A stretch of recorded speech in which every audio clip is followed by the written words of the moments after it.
All right, guys, we'll start the show very shortly here with Steve Harvey, candidate for the Albemarle County Board of Supervisors in the Whitehall District. Also a realtor in this community. He put on my radar earlier this week the Albemarle County tax survey that's circulating around these parts, as they say. Government looking for perspective on whether or not taxes should be increased as they try to find funding for a number of budgetary endeavors. So why don't you give the show a like and a share. We are live on 15 Facebook pages, 15 Twitter accounts, live on LinkedIn, iTunes, Spotify, Apple Podcasts, YouTube. We archived the show on, I think I said LinkedIn, live now on LinkedIn. Judah, you got that connected for us today? Thank you, my friend. We archived the show in totality on Instagram. Neil Williamson, welcome to the broadcast. We enjoy you very much, Neil Williamson. Quite a few people over on LinkedIn, welcome to the broadcast. Thank you for joining us. If you'd like to participate in the program, give the show a like and a share. If you'd like to ask the candidates some questions, put them in the comment section, send me a DM, a text message, an email, whatever is clever, and I will relay it live on air on the Thursday edition of the I Love CVille show. Judah Wickhauer is our director. J-Dubs, things are looking very good on my end. If you give me T-minus 7 seconds, I am absolutely then in your hands.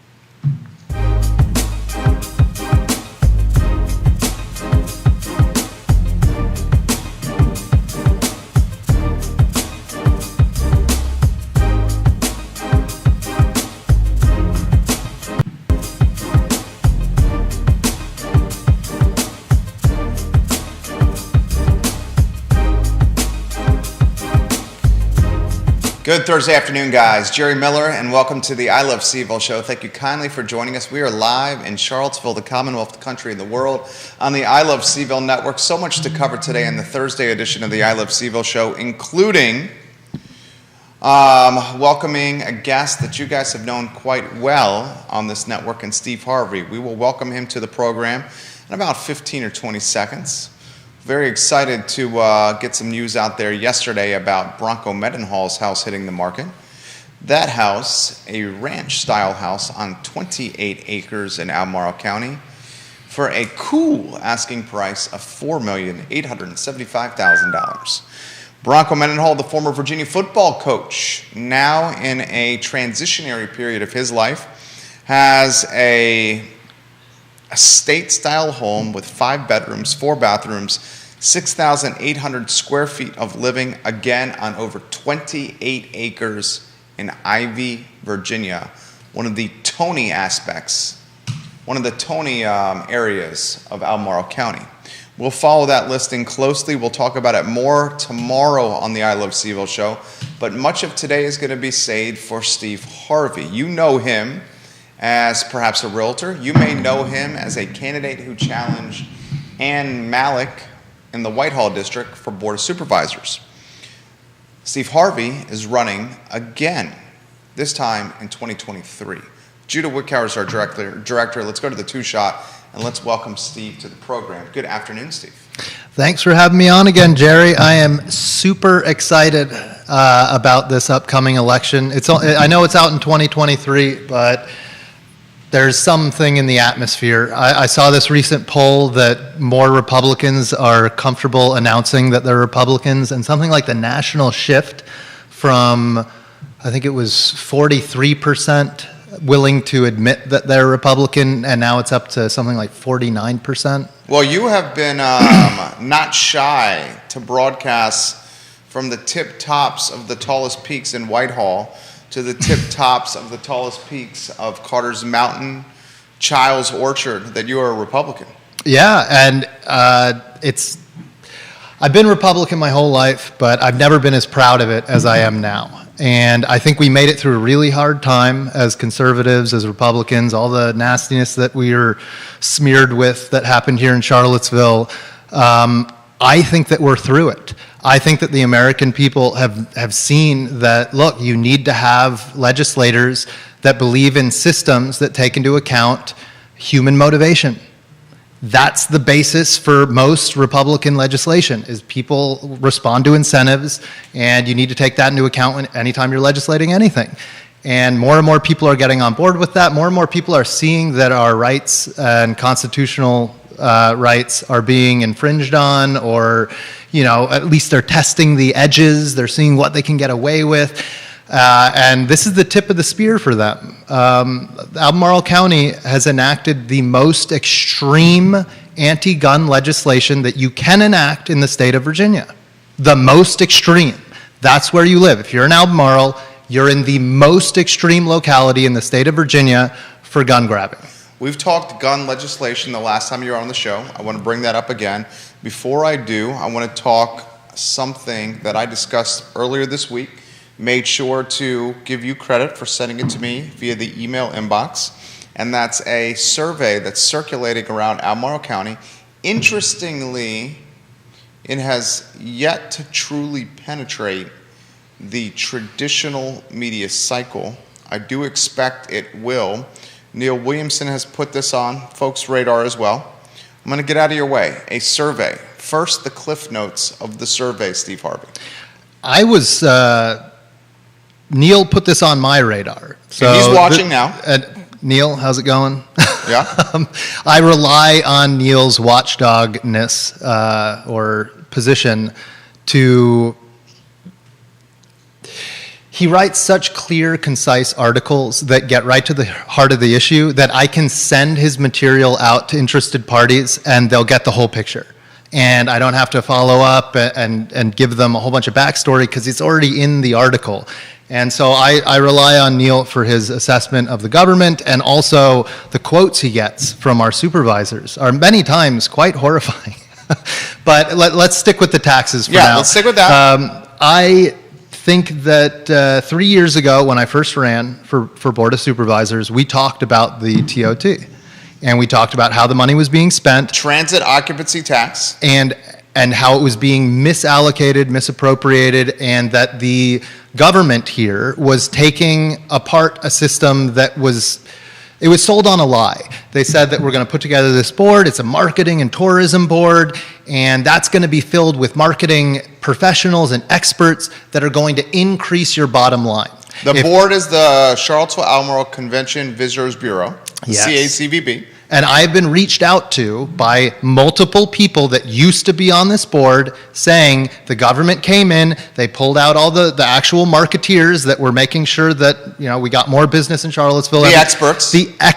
The actual marketing experts. They pulled them out of that system and they jammed in their friends or whoever. Bureaucrats. They jammed it in with bureaucrats, and now they want more money. What a huge surprise that when it was operated by a bunch of professional, business people, they were getting by with the 4% without asking for anything else. Shove in some bureaucrats, 2 years later, we need to double it. Or 50% they're asking for, an increase in taxes by 50%? The TOT is a 50% possible increase, Currently, the TOT rate is 5%. The maximum rate allowable is not defined, but 2% must go to tourism marketing. The meals tax, the most concerning. Currently, the meals tax in Albemarle County is 4%, with a maximum taxing authority of 6%. I have the survey in front of me. So the meals tax could legitimately increase by 50%. This could go into play fiscal year 2023, which begins July 1, 2022. Steve Harvey, the show's yours. So, SteveHarveyVirginia.com. If you own one of these businesses, and they're probably going to hand jam this right through, right? We sent this out. I sent this to every business owner I know in the locality, in the area, even outside the area, because it's going to affect more than just the people in Albemarle County. probably negatively. Even if you're in Greene or Louisa, people won't come if the prices keep going up. We already rarely do we eat in Charlottesville anymore because it's so expensive. And they're talking about increasing the tax on that. And they have not given me a good reason either. If you read through the survey, it's almost like they're assuming, of course, we need to increase this. If you read through it, the tone is, well, if we increase it, what do you think of us spending it on this? Like, guys, it was presented as we're going to bring in more business and get more tax revenue. That's what TOT was presented as. And meals tax was more, going to cover some costs and stuff. But the TOT thing was, we're going to build an organization that brings more business to Virginia, to Charlottesville, or Albemarle. We're not going to have to raise your real estate taxes because all this extra business is going to come in here.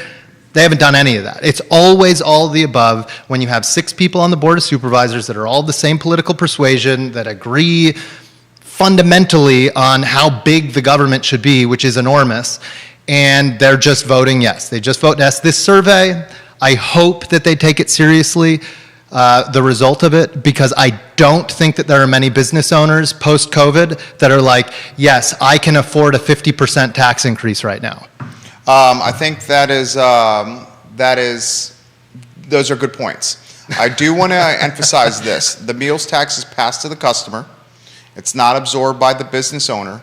Now, from the business owner's perspective, the business owner, say a restaurant owner, does have to justify with his or her customers why the bill is so expensive. So the concern with a restaurateur is if the meals tax goes up, the price of dining gets so expensive, they will lose customers because they cannot afford to dine.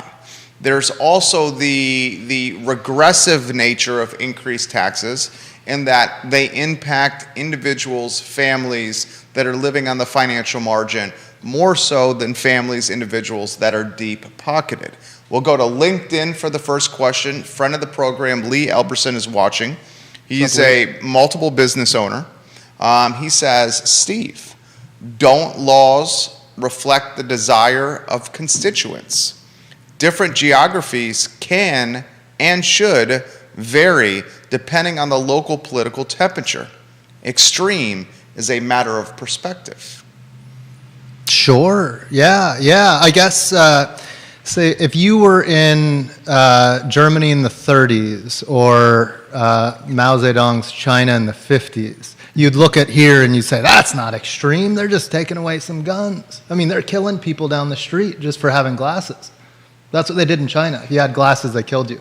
So yes, it is relative. They would look at us and say, oh, it's not extreme at all. They're barely doing anything to you guys. They're just strapping masks on your kids and saying that you have to have them in masks at school. I will say this. I think you mean that somewhat tongue-in-cheek. A little bit. And hyperbolized a bit. I do. A colorful language there. I want to throw this to you here.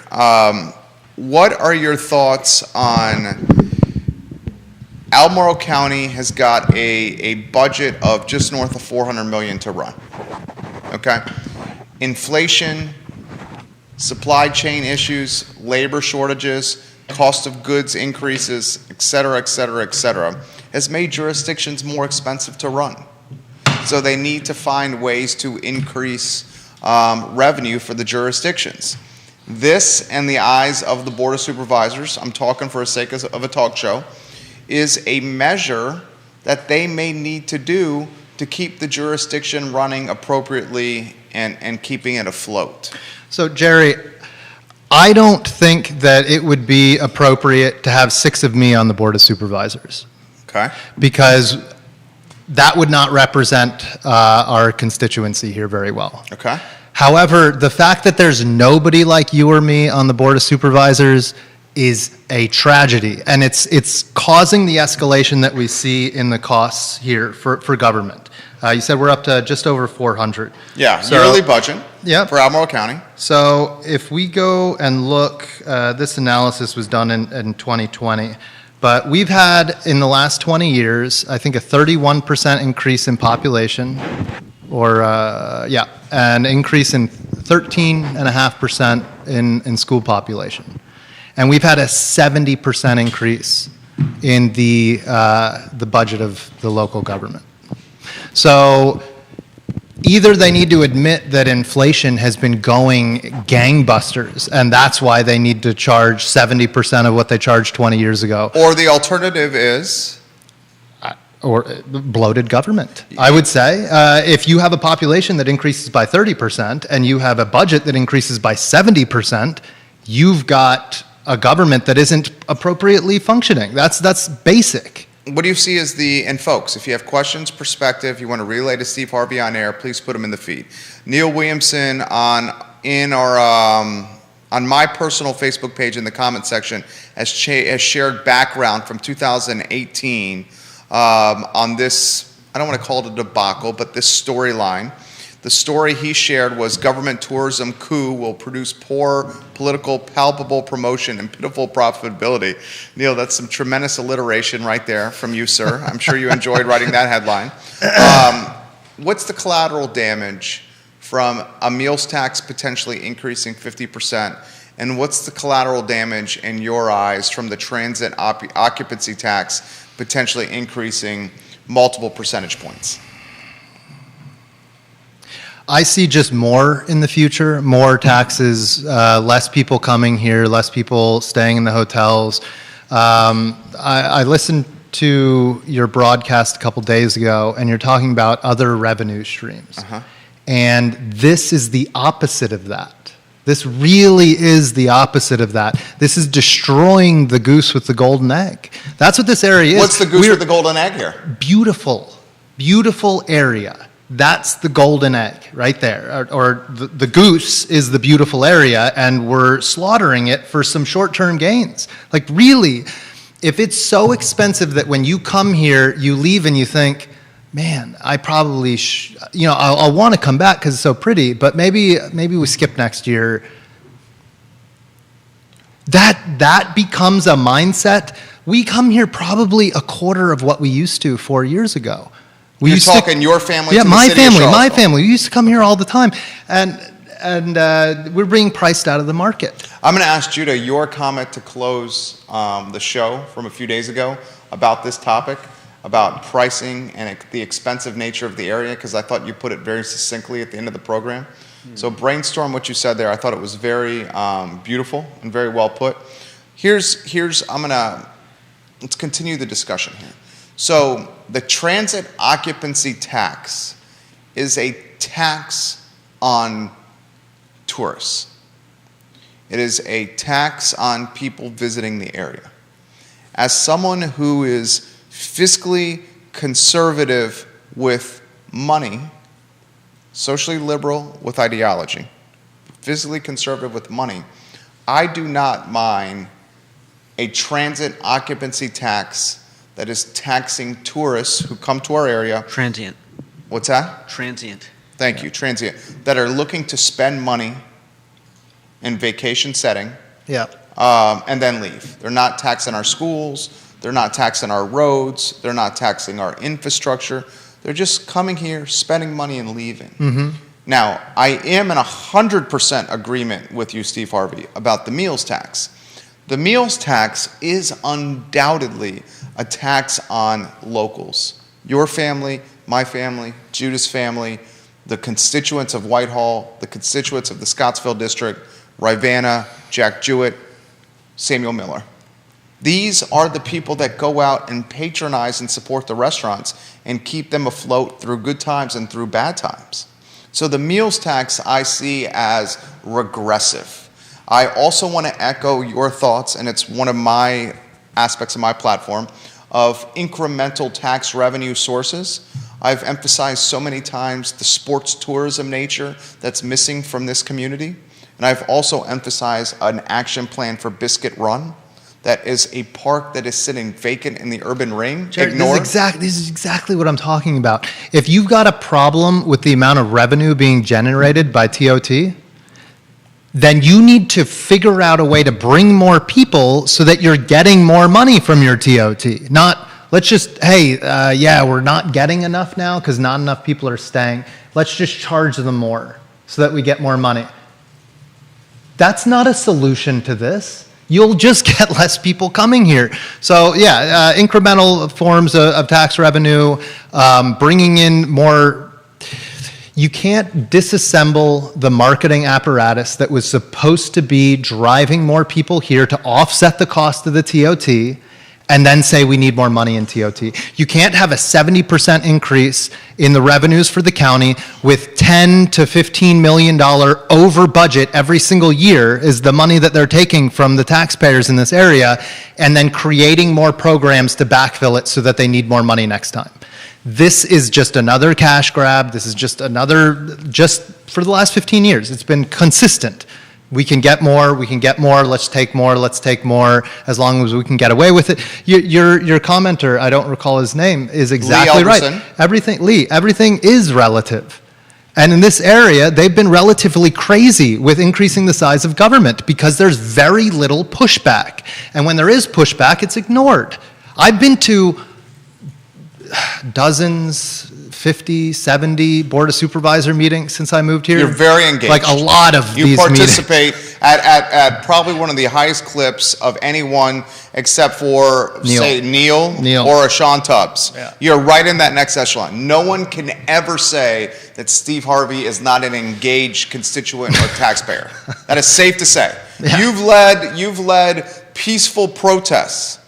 Actual peaceful protests. Right? Yeah, against legislative action that these Board of Supervisors are taking that are unconstitutional. You've run for office. I mean, so okay, folks can say stuff about Steve Harvey. They cannot say that he's not engaged. Yeah, I put my time where my mouth is. You do. I will give you that. Let me throw this to you here. Neil, we'll get to your comment here. Joe Duquette, welcome to the program. So you got some people watching. You got some people participating. Judah, I want to get your succinct perspective in here as well. So have that 3-shot, my friend, ready to rock and roll here shortly. Meals tax. Does meals tax's uptick, how do you see that damaging business, economy, voters, and the area? It will continue to exacerbate what my family already experienced. We don't really come into town that often to eat anymore. We go to Ruckersville. Okay. So you're not even staying in Albemarle. We live in Albemarle County, but by 400 or 500 meters, something like that. We're close to Green. And when you pull out, you pull up to 29 from Frays Mill Road and it's left or right and it's meals tax or no meals tax. If there was a Thai 99 in Ruckersville, Thai 99 owner, we would be going there. Just to be totally honest, Albemarle is just squeezing the cheese, and pretending it's a rock. But, I don't know. It seems like more of a bad thing, They didn't manage the money right last time. They're not going to manage the money anymore right this time. They talk all the time about affordable housing. The housing has never been as unaffordable as it is right now. That's 100% true. Whatever their program is, you can expect the opposite. And so when they say, well, meals tax is going to help fund whatever the word is after that, no, probably not that. Probably some friends they have that needed to get some more money into the Visitors Bureau or something like that. It's not honest. This is not an honest questionnaire because it didn't go out to anybody I know. Not a single business owner that I sent it to got that email. Dude, I am as engaged and follow these storylines as anyone in this community because of this talk show, and I had no idea about this if it wasn't for you. If it wasn't for Neil, and if it wasn't from Neil for you, and Neil is as engaged as anyone. So I will agree and give you props for this, because this seems to be a smoke and mirror survey, or one of those surveys where like, hey, we sent the survey out, we try to engage the community, but no one participated. The reality is if no one knows the survey exists, how can they participate with the survey? Exactly. That's what you're saying. Exactly. And I'm going to give you, dude, I agree with you on that. I very much agree with you that. More comments coming in. Katie Pearl, who's a realtor, we'll get to her comments here in a matter of moments. Judah Whitcower, do you have that 3-shot ready to go with your succinct comments from the other day? Why don't we get J-Dubs in the mix? Judah, the show is yours here, my friend. All right. I think the other day I said something about pricing people out of actually living in here in this city, town, whatever you want to call it. And I had a thought. Why not just turn Charlottesville into an amusement park? I mean, if nobody can live here, then it just becomes a tourist trap. And you got what? You said there's no cap on the TOT tax, right? The TOT, no. I thought it was 6%. No, actually, no, there is no cap. So the current TOT rate is 5%. The maximum rate allowable is not defined, So but 2% of it must go to tourism marketing. So that's the only caveat. The point is they could go as high as they want, get as much money as they want, and just, milk the people who want to come into Charlottesville and spend their money when the rest of us have to go buy houses somewhere else. Okay. Katie Pearl, we'll get to your comment here. She's a realtor. I want to get your take on the housing. I think one thing we need to emphasize here, and this is a different jurisdiction, but currently there's this massive $75 million to $100 million project in the city of Charlottesville called school reconfiguration. And to fund school reconfiguration over this 4 or 5 period of time through the CIP, they're going to have to raise the real estate tax rate. And the idea for school reconfiguration is equity with schools, closing the educational gap.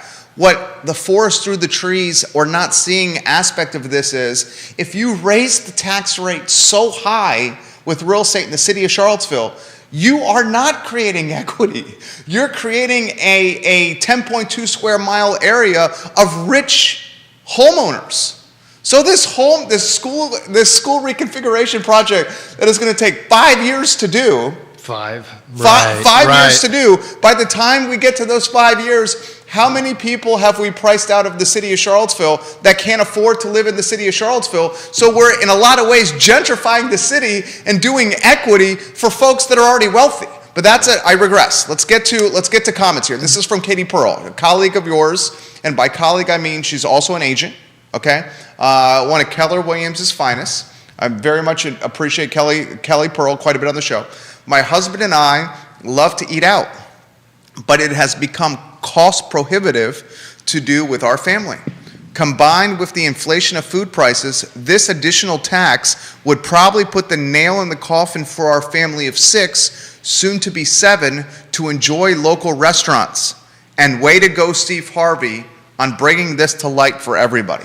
Katie, congratulations on your soon-to-be 7. And she's a Hall of Famer, right? I know, she's crushing it. Yeah. Crushing the sales, crushing the babies. We actually have number 4 on the way. Harvey 04 is inbound. Harvey 04 is inbound. Yeah. So Katie, and help me here.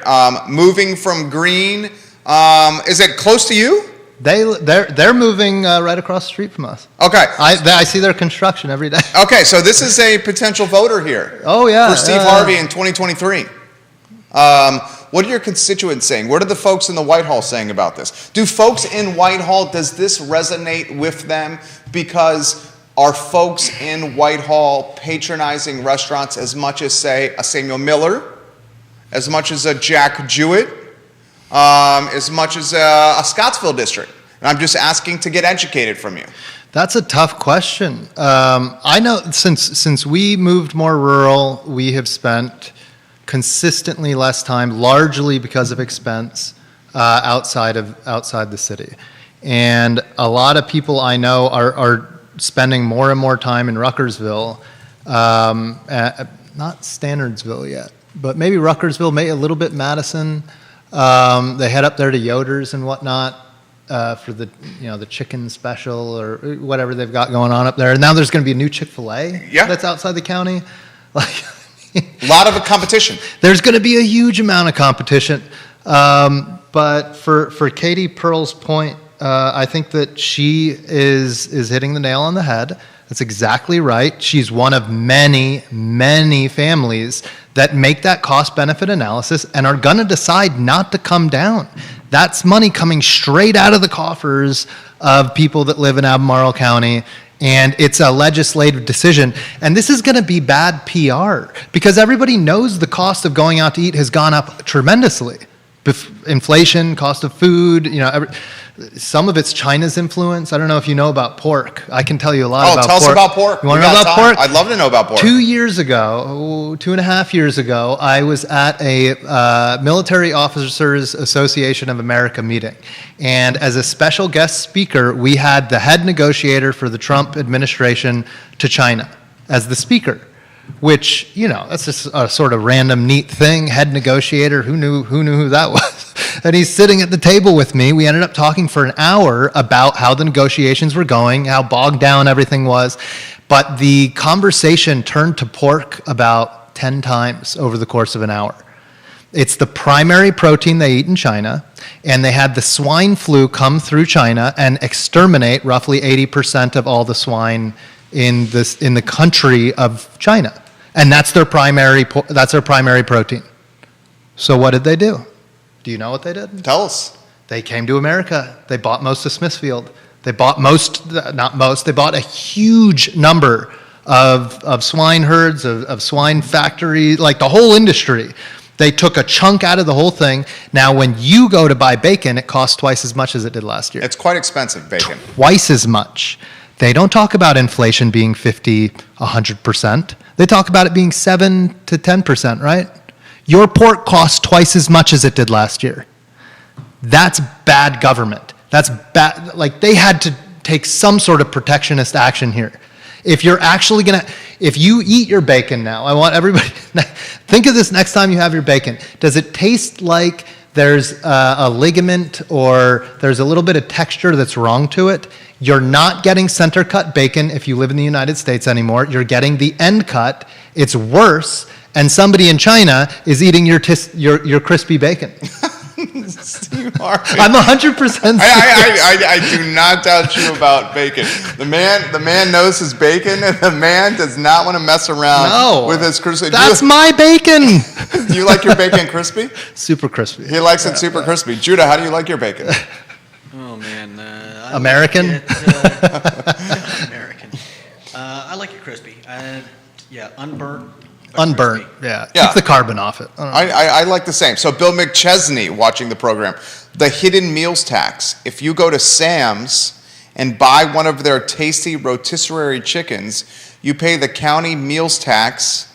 Is that true? Because it is prepared item. It is takeout. I did not know that. I didn't know that. Let's repeat that for Bill. Bill, you're dropping knowledge bombs here. I don't doubt Bill. Bill, you've never led me wrong. Did anybody know this? I didn't know it. The hidden meals tax. If you go to Sam's Club and buy one of their tasty rotisserie chickens, you pay the county meals tax because it is a prepared item takeout.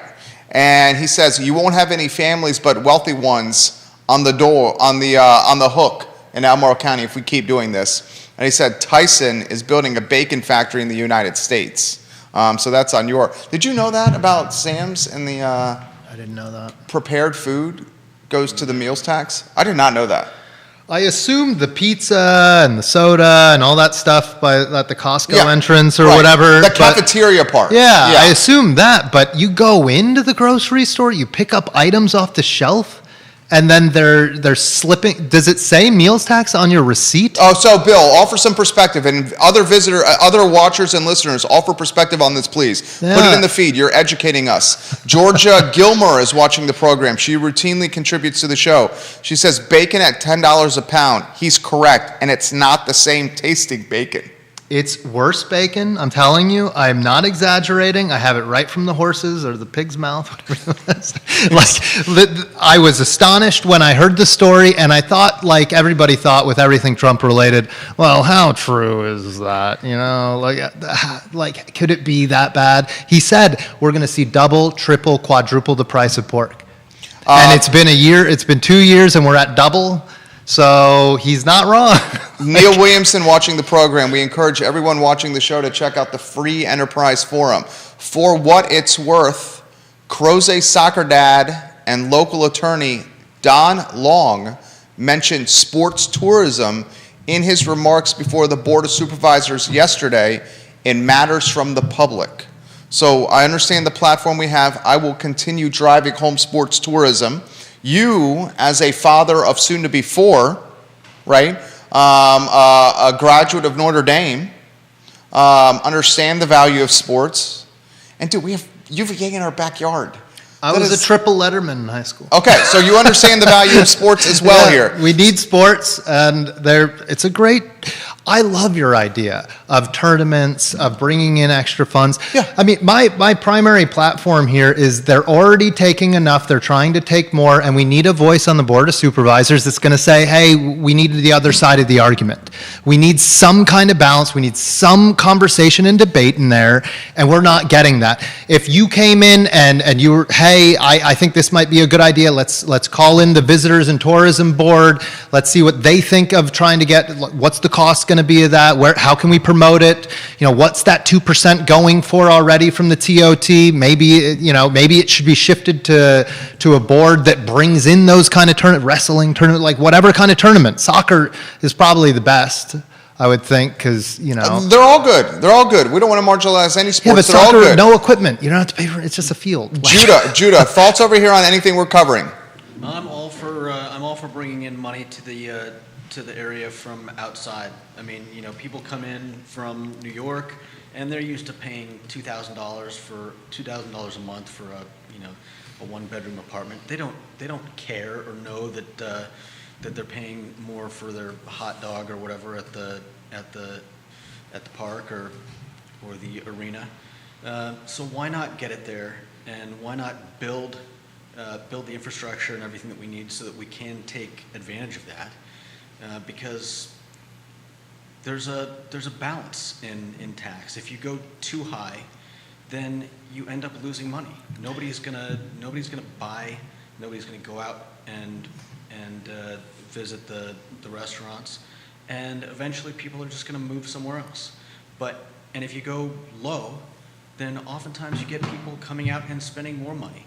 And so there's that there's that bell curve of like, if you obviously It's a balance. Yeah, you can't go too low with taxes, but if you go low enough, people spend more and you make more in taxes. If you go too high, then you just end up cutting off your nose to spite your face. Judah Wickower dropping knowledge here. Neil Williamson on the prepared foods topic. This is knowledge here. I did not know this. So again, with this show, how often do we say after we do the show, J-Dubs, that we learn so much from the folks we're chatting with? So this is Neil. Especially Neil, agreed. Especially Neil. This is verbatim from how would I call this? Title 58.1 point taxation. So this is the law here, and this is verbatim from the law. Grocery stores and convenience stores selling prepared foods ready for human consumption at deli counters shall be subject to the tax for that portion of the grocery store or convenience store selling such items. And then Neil adds, this means 7-Eleven nachos as well. Did you have any idea about that? I had no idea. I don't know if I've ever purchased 7-Eleven nachos. But you've purchased stuff from a deli, T. But we just finished eating a rotisserie chicken from Sam's Club. There you go. And in retrospect, it didn't taste as good.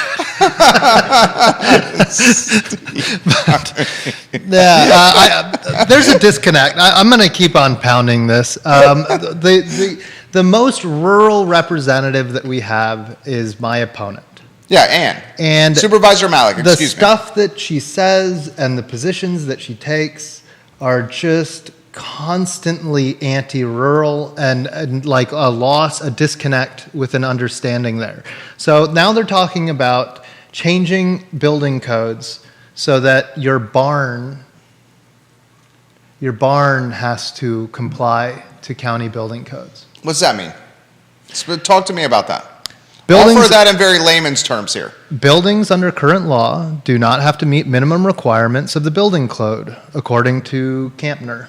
Campner said the agricultural community and the Farm Bureau would need to be involved in this decision. I can tell you they're not going to be involved because they'll all say no. This is talking about if you have a farm and a barn, a couple of outbuildings, and you decide to have a political fundraiser or a wedding or just some events with some friends over, and the county is going to step in and say, no, you don't have a guardrail on that barn. You need to put in a special ramp for that outbuilding.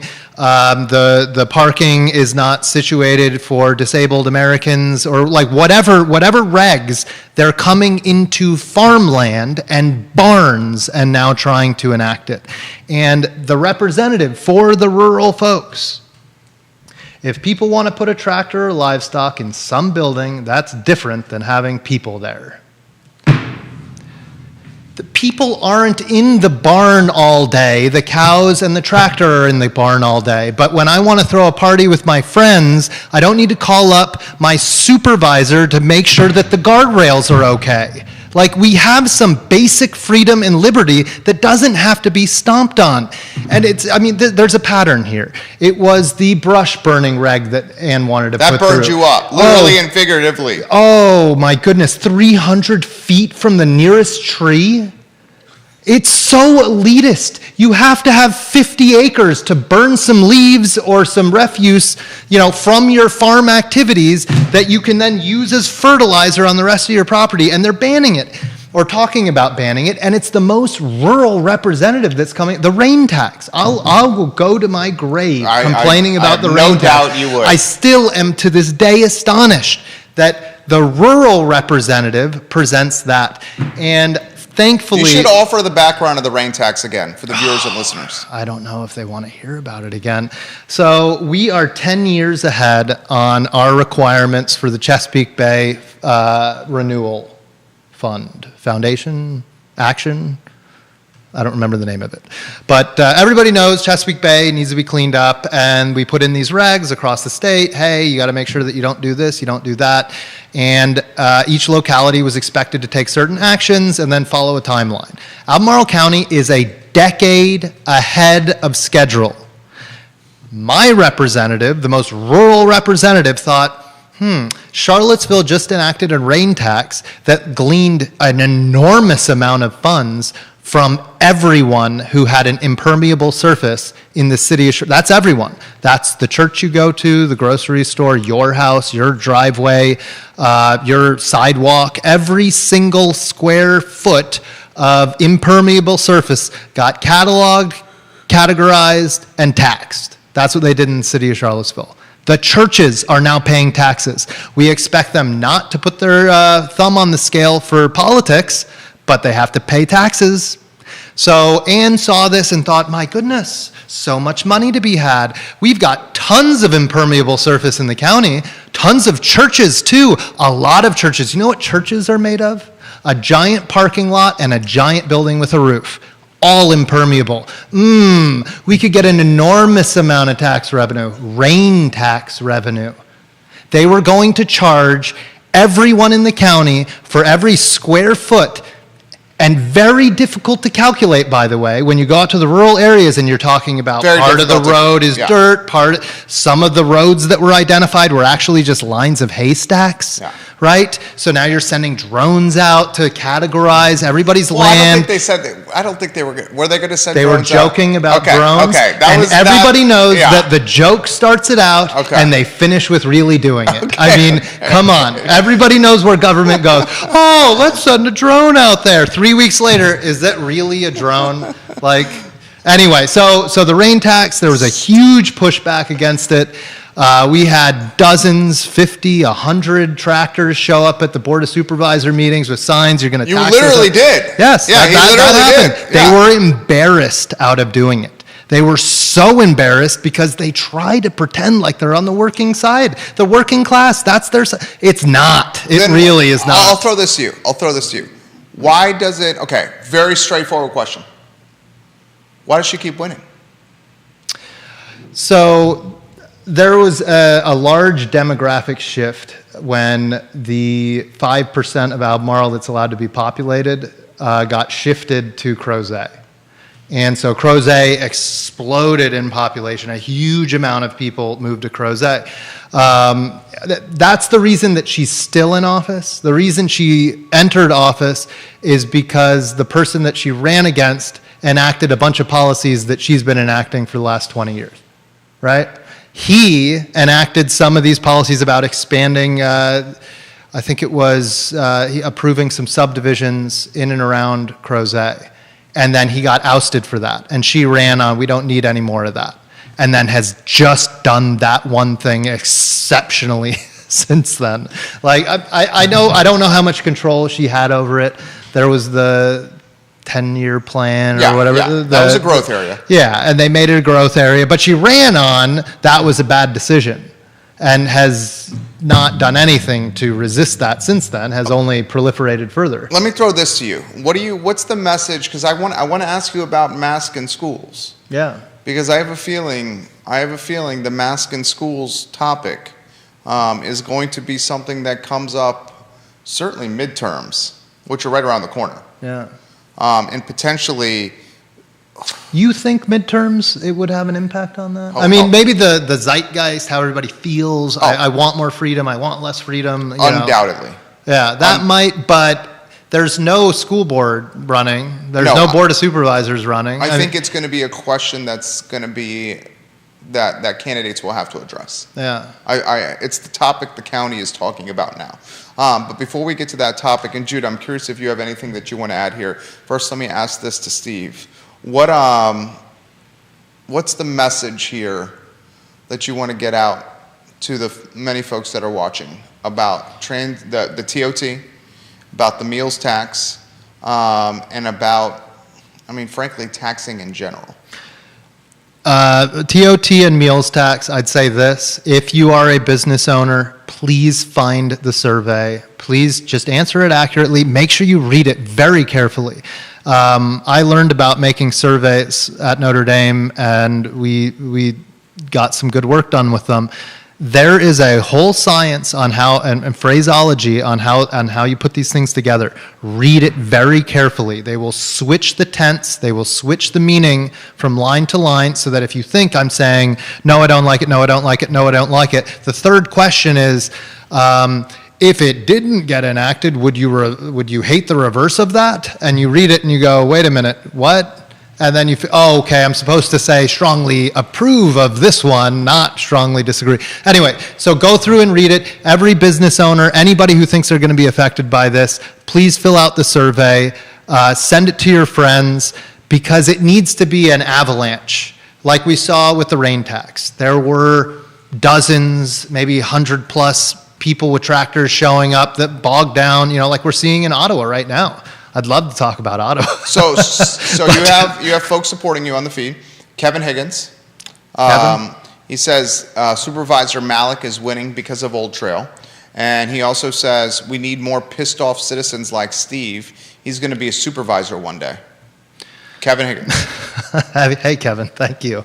Hopefully you're right.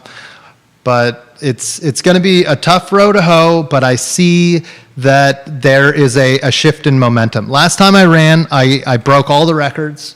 We got 3,300 plus votes, and that was record breaking. And then Ann broke my record, unfortunately.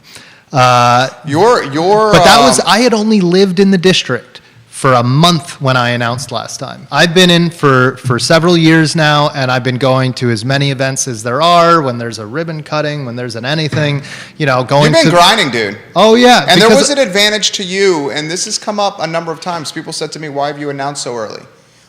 There is an advantage to announcing early. And it's getting your message and your platform, and the phrase is, and I hate the phrase, but it's the phrase, pressing flesh. You've been doing that, dude. You've been shoe leather on the streets. You got to take a page from Rob Bell. Rob Bell might be the best legislator in the state of Virginia. That dude knows how to campaign. He crushes campaign. He won by 23% last year. Yeah, he crushes campaigns. And he knows, he maintains the contact, he sends out the thank you letters. I've never had anybody volunteer for me any way affiliated with Rob Bell and them not call me up and say, I just got a handwritten note from Rob Bell. Yeah, dude. the Rob guy Bell crushes. in the freezing cold. Rob, we got to get you on the show here. Rob Bell in the freezing cold with his son holding up billboards on the side of the road saying thank you. Thank you. Yeah. After the election. After the election. Not to get votes, but after the election, Rob Bell was doing that. That was legit. Yeah, so we need that. So I try and model a lot of what I do politically off of Rob, not in messaging. Rob has a much more moderate message, but he doesn't, he's never tried to run for local Albemarle office. No. He doesn't have to deal with just how radical the agenda is. I mean, they are constantly trying to introduce new programs here. Maybe Rob deals with more of that in Richmond, but locally we get to taste it. I mean, we really get to feel, it's your neighbor with a barn that says, I have to knock down my barn if they enact this because I'm not putting up the safety measures that they're saying that are outrageous, like a ramp and everything else for a barn that they use once a year for when their family and friends visit or whatever. That's the kind of decision people are making. Do I burn down my own barn to avoid some sort of regulatory fine that I'm going to get because there's no guardrails? Neil has shared a link from the Free Enterprise Forum, posted or published just a few days ago, the headline, Albemarle wants to know how it should raise taxes, the catch-22 of unscientific surveys. I'm going to take the link from Neil and I will post it all over the I Love Seville network in the comments section. I'm doing that now. As I'm posting that, Judah, I'd like to go to the 3-shot with you and get some of your perspective on the show, please. Anything in particular? What's tickled your fancy? What did you notice anything about what Jerry just said? The way you phrased that question, how should we get more tax revenue? Like that, there's no should we. It's how are we going to get more flesh? How do we milk this? Yeah. How? So do you have? I mean, what do you think? What do you think? The way that they phrase it, not should we? Do you think that we You're should do the assessment? You're talking about Neil's headline. Yeah, the Neil's headline, but Neil's headline represents How the mentality of taxes? Neil's headline says Albemarle. I'll read it verbatim. How should they raise taxes? How should it raise taxes? Yeah. The better question would have been, should Albemarle County raise taxes? That's how I would have asked that question. Yeah, I agree. I think that a lot of Albemarle citizens would say, you are talking way past the sale. They were $10 million over the required funds last year. Was it 10 or 8? It was millions of dollars, and it's been that way for a decade. And the question is still, how should we raise taxes next year? Not, what should we do with the extra taxes that we took last year? So Neil, I've shared, go ahead, Judah, go ahead here in a second. I've shared that link. Sorry, Judah, for jumping on. I've shared that link on LinkedIn, Twitter. I'm sharing it on 15 Facebook pages. J-Dubs, jump in here. I think about how much I love having Jesse Rutherford on the show, because I always hear him talking about, oh yeah, we've got a surplus. We're not planning on raising the taxes for Nelson County. We've got what we need. We're doing well. Can we have some of that, please? Can we have some some conservative spending and actual saving? I mean, this is the problem, that the disconnect between government and the people is that we save, and we have to, and the government just they take more money. It's like there's no, they don't understand what it's like, and I wish there was some way to force. Well, there is a way to force. It's called a ballot box. Yeah, it's called elections. And this is where the hashtag elections matter is... and that may work in small localities, but it seems that in the large, the higher up you go, the more people just, the more politicians just, I don't know if they give up or if... it's just a machine, is what happens. Bureaucracy. And it's bureaucracy. It's an unstoppable machine. It's almost like the invisible hand of capitalism, this invisible bureaucratic machine that you cannot stop. It's almost like, and Keith Smith makes this reference all the time, like what's he do with the freight, the shipping the big ship in the ocean, it's much more difficult to take. What's the biggest ship in the ocean that's carrying all the stuff called? Probably a super tanker. Like a super tanker. Yeah. Pivoting and turning a super tanker is freaking brutal. Takes But a mile or sailboat two. you can do. And local government is the sailboat in that analogy, where the shipping container, the shipping tanker, is like the federal government and the Commonwealth, Right. the Commonwealth's government. So this, to Steve's point and to your point, the most important level or aspect of government is here is at the grassroots level. That's why, like, dudes that are like, or dudettes, guys or gals, that are looking to run, they legitimately can make real policy changes. If they can get into office. And it's this is tough. where you're going to go Democrat stranglehold? Is that the road you want to go down here? Show's yours, Steve. I would love if there was some way to break it up. And they've been doing the redistricting, and I spent weeks looking at the maps, and I'm going to have to spiritually rely on a shift in perspective from the voter base. And I see some stuff come out of Reuters or, some of these polling agencies, and they say that, middle America is shifting conservative, is shifting Republican, is understanding that things have gotten too far, that government is growing too quickly, that the bureaucracy is getting so dense that it's hard for people to do business. And because the people in Old Trail and the people in Crozet are deciding what happens for all of Whitehall. I mean, Old Trail in a lot of ways is Old Trail's deciding huge. Whitehall. It's huge. And I hope, I pray, and I'm going to be knocking on those doors again over the next 2 years. And if you have a business and you're worried about this, Steve Harvey for steveharveyvirginia.com, donate. I am starting to fundraise in the next couple months here. I'm going to be doing it for 2 years. We are going full court press. We're going to do all the ads. We're going to have Facebook and Twitter, and we're going to be on Jerry Miller and Joe Thomas and all the other competitors. We're going to be everywhere talking about this. And I think the needle is turning. I think that those numbers, those hot numbers I posted up 2 years ago, are just the tip of the iceberg. I hope that Ann runs again because I want to hold her accountable. I'm excited for the debates. I can't wait to hear her explain why she thought that she could just take away your Second Amendment rights in this county.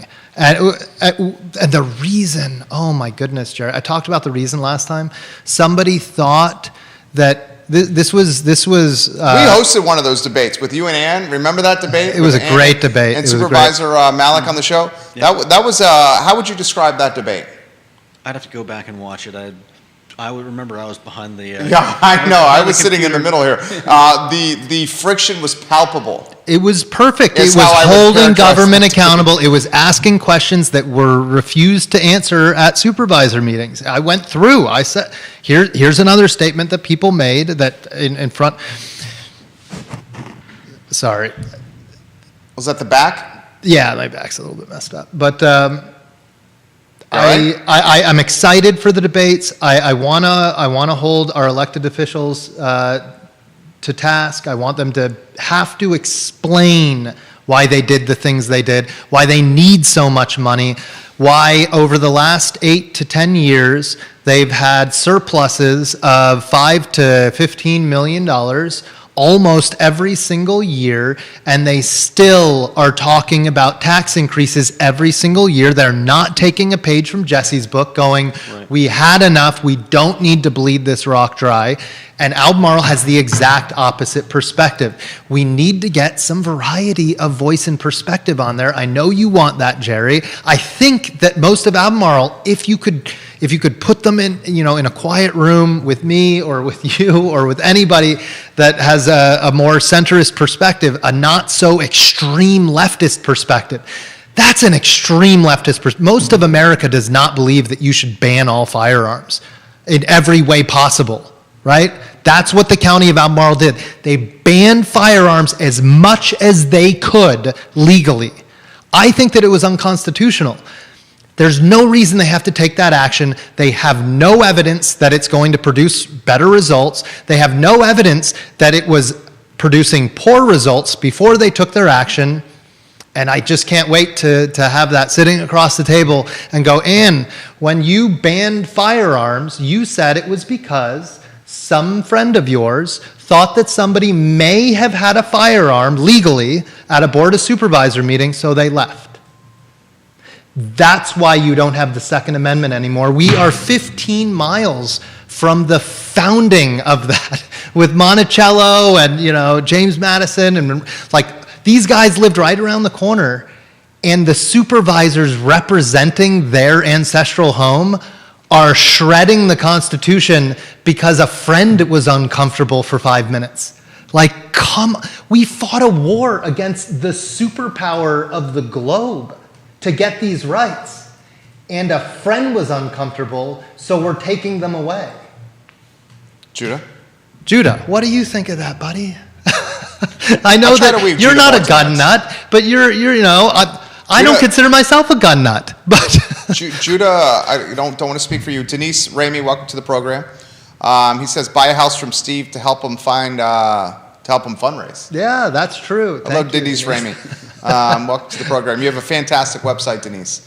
Denise is crushing, by the way. Denise is now the president of Virginia Association of Realtors. And me on Denise's team, we did $92 million in transactions last year. I mean, the boss is watching. I hope you got that number right. Denise crushes. She's very, very good at this. Okay, so a couple things I want to get out on air. We're live on 15 Facebook pages, YouTube, iTunes, Spotify, Apple Podcasts, LinkedIn, 15 Twitter accounts, Instagram, Snapchat, TikTok, everywhere on social media. I think it's important we close on this.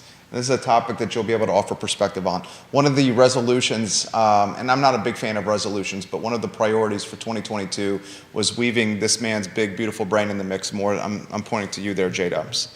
I think we've done a good job of that, and I've heard the viewers and listeners have responded positively to that.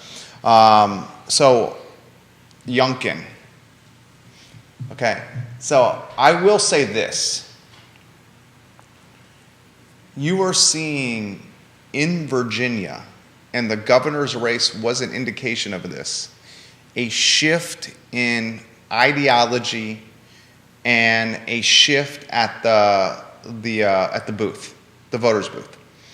You're seeing Virginians, in a lot of ways, become, I think, more centrist, and you are seeing the Trump stigma become less influential at the ballot box. Indeed. McAuliffe, from a political strategy standpoint, tried to paint Youngkin as a Trumpster, right? We're all in agreement here. Yeah. That backfired on McAuliffe because we have now distanced ourselves from the Trump term, and the Trump nature of politics are resonating not as much with Virginians. So here's where I'm going with this. I do agree with you that the 5-6 years ago, the Republican label was, in certain circles, especially around these parts, It was the R word. it was almost a bad word. It was the R word. It was the R word. It was almost a bad You are word. a Republican. Right, People right. used to say it as an insult. It was almost a bad word. They don't say it anymore. It is becoming, I'm sure some of them do. Some, yeah, but in this area, it's they're extremists. it's becoming less. Yeah. It's becoming less of that. So why do you think, I'm curious of your take, why do you think Youngkin won? Well, probably, 4 or 5 words? I don't think parents should decide what the schools teach. Whatever that phrase was. This organization right here, AFP, they're doing a class on helping to shape school agendas, I believe, this Saturday. So shout out to AFP. They're over by, don't remember the name of it, but they're here in town. Google them. It'll pop right up. AFP did about 1.5 million phone calls for Youngkin. The Family Foundation knocked on, I think, 250,000 doors or something like that, something outrageously high. If you look at a couple of these freedom-based liberty organizations, and then the Family Foundation is mostly about school choice and promoting I would say, non-CRT school stuff. Talk to me about masks. Masks in schools should be a decision between parents and students. I don't think... Kids and parents. Kids and parents. And I'm honestly shocked that the students haven't revolted on this. I think if you had told me and my classmates in 2001 that you have to strap this on your face every day, and we would have just said no after like a couple days. I think if everybody threw them out on the way in through the door, like a couple of popular kids I knew would have been the leaders of the group, and they would have said, "I'm throwing mine in the trash. Are you, Steve?" And I would have went, "Sure, Brandon." And like that would have been it. Like everybody would have. I actually had a friend, Brandon. That wasn't. I had no doubt that there was a Brandon. but no, I think that I'm shocked that there hasn't been some sort of civil disobedience from the high schoolers. Where is the fight, kids? They can't kick y'all out if you guys just say we're not interested in this. Americans for Prosperity, they are located on Greenbrier Drive. That's right, Greenbrier. Brittany Gray just posted that in the feed. We have very smart viewers and listeners. Saturday, they're teaching a class. There should be something posted on their website about it. But it's about how to better influence your local school boards. And I recently went on a leadership forum with Victoria Cobb, I think is one of the heads of Family Foundation. And they are doing excellent work. They have excellent eyes on the 2023 election. They're looking at Congress this year, but looking forward, they're looking at the school board races. And that's what this Commonwealth has needed for a while now. A lot of people complain about school choice and about what are the schools that aren't public but are kind of public? Charter schools? Charter schools. Right now, in the state of Virginia, if your school board votes for it, you can get a charter school right now. Did you know that? One of the viewers right now, Brittany Gray, who's watching a program, she's a realtor with Nest Realty. She's a huge proponent of charter schools. She's itching to do a charter school. Brittany, correct me if I'm wrong, itching to do a charter school in Fluvanna County. Brittany Gray, who's watching the program right now, led the charge in Fluvanna for empowering parents, returning autonomy with masking in Fluvanna County. And Fluvanna County... Go get them, Brittany. Fluvanna County, its school board, which in a lot of ways is democracy at the very grassroots level, school boards making these decisions, in controversial fashion, Fluvanna County returned the power or the autonomy to parents. And away from the mandate scenario. You were going to say something. I didn't... What was on your brain over there that you were going to say moments ago? I don't know. You lost... anything you want to offer there? We've moved past there. Let's see. I don't know what I was going to say. I think I was responding to one or the other of you. We were talking about school choice a bit here. Choice, but it comes down to... about the kids. About Brandon. Brandon. I'd love it if Brandon Wishon, that's his actual I think now he's called out. I think hey, part Brandon. of it is that there's a lot of peer pressure, not just peer pressure. What's the word I'm looking for? Social stigma? Not sure. What are you saying? I think that I think a lot of younger people are leaning left, more left than right, certainly, and so a lot of them are for the mask mandates, and there's a lot of pressuring around those kinds of things, and so I'm not surprised that kids are just going along with it, and like you said, for a while the R word was a dirty word. Was a bad word. Yeah, and so I think kids that had family or themselves tending towards conservatism knew to keep their heads down, especially especially in the last couple of years.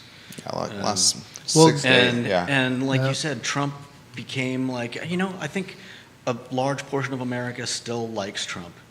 A large portion of America likes the fact that he wasn't a politician, and if he became one at the end, well, can you really blame him? And whatever he's being accused of now, he's still being accused of it. I don't think He hasn't actually been. No, they change what they accuse him of on a We'll get off. monthly cycle. We're regressing here. We're regressing here. We'll get off Trump. We're regressing here. Real estate market. You got a ton of agents here. Real estate market. What have you seen? Boots on the street. I've seen. He's a realtor. I've seen algorithms that used to produce 35 results now producing 4 when you go on the MLS. I've seen. What do you mean producing results? You're saying how much is for The sale? number of results. You set up you're your saying algorithm. You search get it. criteria. Yeah, you get a new Search client. criteria, You bring them okay. in. You talk about all the things they're interested in. You put together the algorithm, and you hit enter, and it gets 0. And so you go, ooh, I better loosen it up a little bit. And so let's broaden the amount of money. Let's say the acreage could be all the way down to a 1/4 acre and up to 7 acres. Like, let's expand it. You keep on giving in on the things that the client said that were really important, and eventually you end up with an algorithm producing like 1 or 2 results, neither of which your client wants because you already expanded the outline. It's very frustrating, and it's very confusing about how does it shift back to something that somebody who wants to get a regular mortgage is going to be able to effectively pursue a home purchase. I think it will get back to that. I've got a number of clients that just have a very specific house they're looking for, single floor, that, they're older, that they need that. They've got a 2-story right now that they're trying to sell, but they can't sell.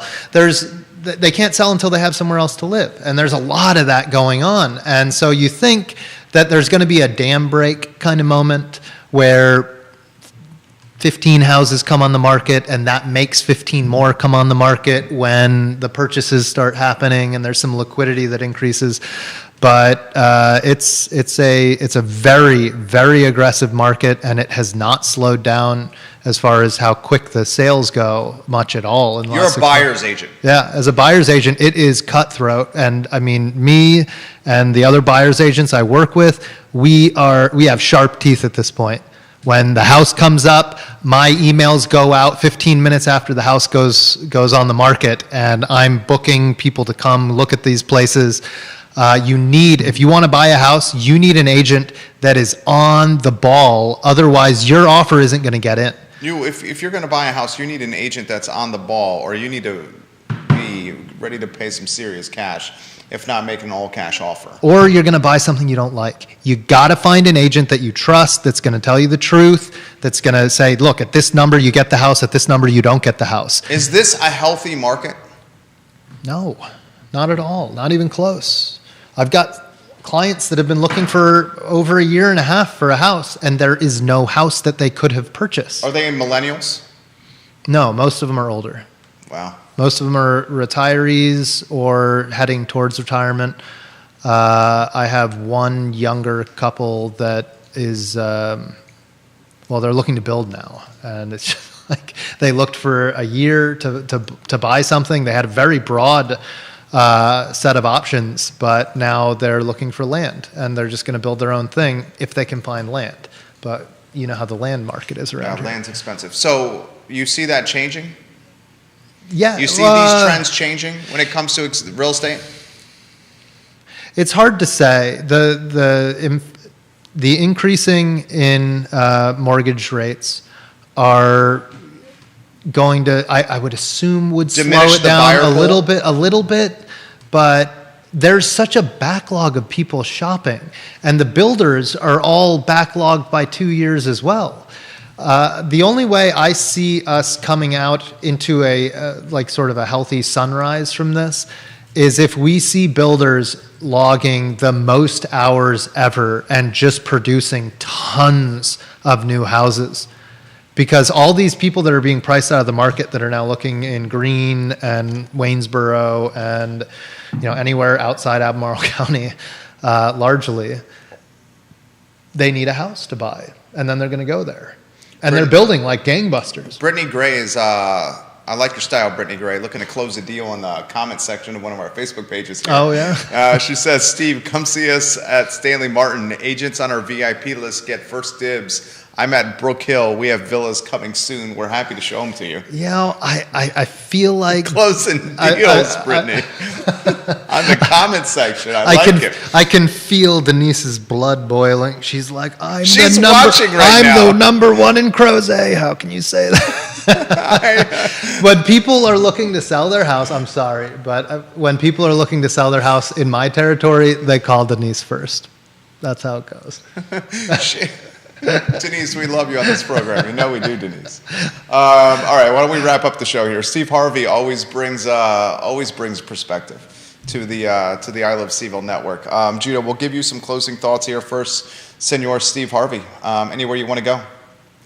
Close the show, dude. You've brought the fireworks from start to finish. You better grand finale right now. Grand finale. Americans demand freedom and choice. You guys have to use your voice, your vote. It's 2 years away though. Right now, come to one of my fundraisers. Shoot me an email. It's Steve Harvey, supersteveharvey1@gmail.com, sharvey2@gmail.com, steveharveyvirginia.com. Get engaged. We're rebuilding the Republican Party in the area, and I'm trying to stay central to that. We've got a new chairman coming in the next 2 months for the Republican Party here. He's very interested in finding candidates running for school board, finding candidates to run for board of supervisors. He's salivating over the thought of maybe converting Jerry. I'm telling you, it's a tough row to hoe, but as Republicans... Jerry hasn't tied himself to any party yet. But Jerry has not tied... I have not tied myself to any party yet. As the Overton window shows us, that left is crazier and crazier and right is more and more reasonable, maybe we can get guys like Jerry to come over to the light side. Anyway, check out steveharveyvirginia.com. Shoot me an email if you have any, if you want to talk about real estate or you want to talk about politics. I'm super excited for whoever I'm going to get to debate about all the crazy changes the Board of Supervisors have been doing here. I want to give a shout out to my wife who's carrying Harvey 4. She's a superstar. I met her. She is. She's a classical pianist superstar who paused her studio for piano to raise the twin boys that, are the two boys of the apocalypse. For our house, at least. But obviously they're the best sons I could get. Is it difficult? Dude, it comes and goes. It really comes and goes. We have one, and it's very difficult. They're potty trained now. That's great. Carl's potty trained. Carl's potty trained. This was astonishing. He can sleep through the night with underwear on. Good job, Carl. Guys, you don't know what that's like. How old is Carl? Carl just turned 3. That's big time. He's big time, especially for. I was 7. What's Carl's twin brother's name? Steven. Is Steven potty trained yet? He's working on it. He's working on it. Stephen 3 has got some ways to go, but Carl's leading the way, and Sasha's at the helm. And then, she's the oldest. Yeah, Sasha's the oldest. And what's 4.0? What's Steve Harvey 4?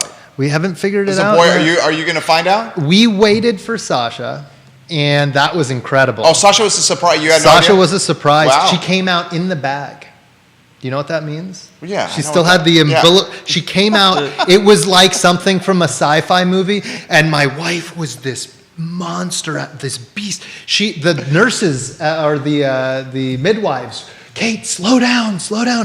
And then Sasha just falls out because Kate was standing while she did it, like the birthing process while standing. And Sasha just drops out. The woman catches her. I think that was Esther that caught her. And that's that's literally how you found out she was a girl. Well, she came out, and when you're in the bag, it looks like it's an alien egg or something. Like, it really doesn't look like a person. And she was halfway out, and I'm like, this was my face, I'm sure. And then all of a sudden the bag broke, and there's this beautiful baby girl, and you're just, oh my goodness, the whole world changed. And then I'm, cuddling with her on the couch. But sorry, I got way off base. We were supposed to go. Anyway, Steve Harvey, Virginia. Shout out to my beautiful wife, Kate, the 3 kids that are already running around, and the one that's just doing twirls in the belly. And yeah, anyway, I'll be on Jerry again to talk about all the craziness the supervisors are doing. Hopefully Jerry lets me back. Judah, you bring it. Every time you come on, you bring it. 2 weeks. What is Paul saying? Paul McCarter of Avenue is watching. I'm not. What are you guys referring to here? We don't need a strong Democrat or Republican Party. We need to weaken both. Is what Paul McCarter said. I was just going to say that the right and the left can both be pretty insane at times. And True. My closing thought would be go out, talk to someone you wouldn't normally talk to, hear a perspective you disagree with, and be kind and gentle about it, and have an interesting conversation that you wouldn't normally have. Maybe learn something, maybe teach something. Joanne Mackey says too much information. Too much information. Come on, this is life. It's beautiful. She's of the Scottsville district, a neighbor of mine. Joanne Mackey, we love you. We love you, Joanne Mackey. And I'll close by saying I respect and appreciate all perspectives on this show. And Steve Harvey certainly brought some energy and some perspective. And I think he brought many valid points to the program. Thanks for having me on, Jerry. It was our pleasure. It was our pleasure. Judah Wickhauer, thank you for your perspective as well. Tomorrow we are back at 10:15 a.m. with Real Talk, and then the I Love Seville show at 12:30 here on the I Love Seville Network. You guys have a good afternoon. Take care. Very well done.